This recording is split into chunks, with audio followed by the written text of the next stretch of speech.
Livestock farmers were holding protests in Armenia's provinces Tuesday. The farmers' dissatisfaction is related to the long distance from their settlements to the slaughterhouses and the prices the latter offer for slaughtering their animals. According to government's decision, a law that meat sold in Armenia must have a document certifying that it was slaughtered in a slaughterhouse, which is a food safety guarantee, came into force on January the 15th. They have been protesting in front of the government building for the last few days, demanding a meeting with the Prime Minister. Armenia's Kotayk province governor advisor met Tuesday with protesters and said the demand that there should not be slaughterhouses is not the solution. He suggested that the respective law could be amended.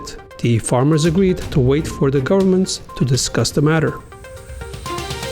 The Armenian Parliament on Tuesday debated in the final reading the controversial draft law on decriminalization of criminal subcultures. Both parliament's opposition parties, Bright Armenia and Prosperous Armenia parties, reacted on the draft law. Parliament's Speaker Arat Mirzoyan removed from the National Assembly's hold the 4 opposition Prosperous Armenia faction MPs who were involved in the argument and brawl at the hall. The nationwide Artsakh elections will take place on March the 31st. Artsakh's parliament's spokesperson Anush Khavalyan wrote on her Facebook. Central Electoral Commission's chair Serpi Arzumanian also issued a statement in this regard.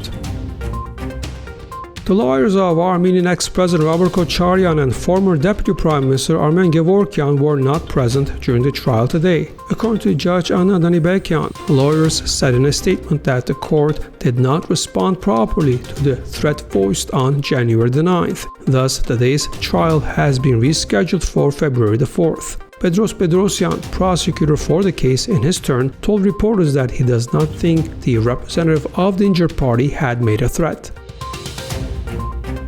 The World Economic Forum kicked off in Davos on Tuesday. The 50th anniversary meeting will last from January 21st to the 24th. Armenian President Armen Sarkisyan was on hand at the opening. Billionaires from 36 countries also will come to Davos, among them Mark Zuckerberg, George Soros, and Bill Gates. The forum's main speakers include US President Donald Trump, environmental activist Greta Thunberg, German Chancellor Angela Merkel, NATO Secretary General Jens Stoltenberg, UN Secretary General Antonio Guterres, and some others.